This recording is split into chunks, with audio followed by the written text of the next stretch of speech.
It's hour number 2 of Ron Potesta in the morning. Good Thursday morning to you. Ron Potesta with you. Riding shotgun as always, my man Otis. And joining me on the line, Fox News correspondent Eric Peterson. So, Eric, yesterday we were told that inflation down 0.2% from the month of March, but still a very high inflation rate, an inflation rate that we haven't seen in about 40 years. As we are currently at 8.3%. And President Biden, he has a lot of things going wrong, and inflation would be the number one thing. What are some of the ways that this inflation could go down, in your opinion, Eric? Yeah, thank you so much for having me, Ron. Looking at the inflation numbers, right? While the overall inflation rate did decrease last month, stuff like the food index and the home index both rose again for Americans. So they're still paying more at the grocery store and for a lot of stuff in their day-to-day. If Biden really wants to tackle this, he's going to actually have to go at at the root cause of inflation. And that is stuff like housing value, stuff like cars, stuff like energy, which is up over 30% the last year, gas, which is up 44% over the last year, food, which is inflating at a rate since 1980. But if you look at a lot of his actions, there's things like increasing the ethanol mandate, right? That's just using food for fuel. It's not going to decrease the prices. He had a big announcement the other day that he was going to make broadband more affordable to more Americans. Broadband prices have only gone up 1.7% over the past year. So he's really been focusing a lot of his time and attention on things that are not the root causes of inflation and, sort of ignoring those that are. A lot of folks can sit back and say that this is, in fact, a perfect storm, a storm that in some ways was created by President Biden. The opportunity arose for him to keep the energy policies of Donald Trump. He decided to go another direction. Because of that, now we have a shortage of gas to a certain extent. And because of that shortage, now we have a shortage of truck drivers. Diesel prices are through the roof. And because we have a shortage of truck drivers, we cannot get the food from one part of the country to another part of the country. And it's just a big old knot that President Biden needs to untangle as quickly as possible. Yeah, I think it's unfair to put all of it on President Biden's feet, but it's certainly something like energy, right? The administration's policies have not been friendly towards energy development.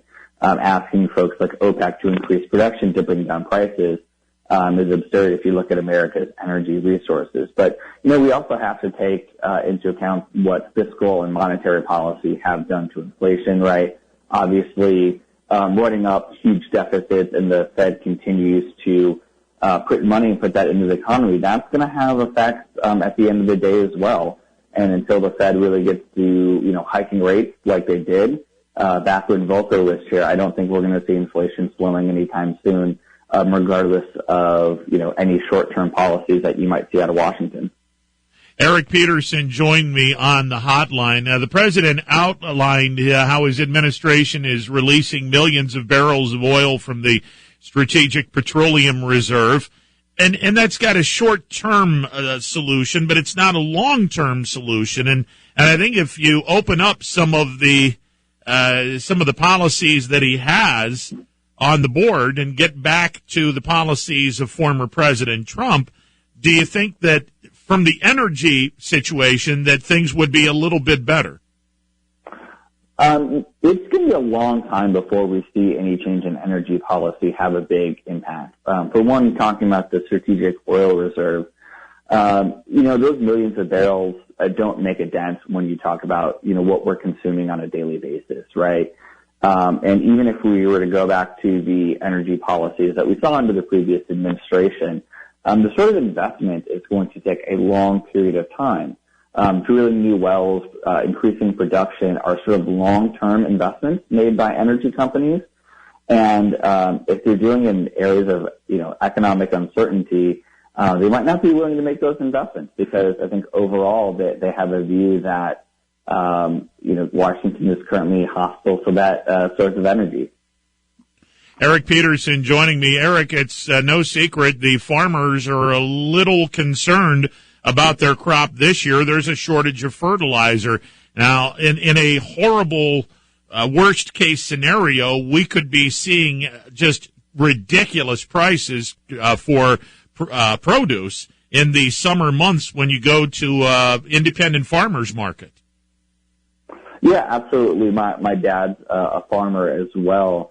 Thankfully, he was able to get his fertilizer at the end of last year. But, I will say this for President Biden, the, war in Ukraine has certainly had a shortage effect on fertilizer. And I think will play a large role in food prices going forward. While Americans, I think, are going to be feeling it, I think the real concern is that many other countries are going to be feeling it even worse, and that's likely to lead to political instability, and that's going to be a real problem for President Biden that he is going to have to face both domestically and on the world stage. And obviously, with a election coming up, this could be really, really bad news for the Democrats as we get closer to November. Yeah, I think the more that Americans are, feeling the pain of inflation, and that sticks to be a top of mind issue, right? Voters are likely to punish whatever party is in power when there is high inflation. And there's a lot of economic uncertainty, and currently we're facing that with both how the market is doing broadly, but and how much Americans are spending at the store every time they go to fill up the car or go to the grocery store. Eric Peterson, one final question before we let you go. And Eric Peterson, commentator joining me on the hotline. Do you see any relief coming in the next 4 to 6 months? I don't think so. I think we're most likely to see a recession. The only way that we're going to really see a change in inflation is if the Fed is going to sort of drastically hike rates. They've not signaled that they're willing to do that so far. Right now, they've said 500 basis points. But I think more is needed if they're really going to tackle inflation that we haven't seen in a generation since President Biden was in Congress for the first time. Eric Peterson joining me on the hotline. Eric, always a pleasure. Look forward to catching up with you soon. Thanks for having me. You got it. Eric Peterson joining me. It's a perfect storm, unfortunately, for President Biden.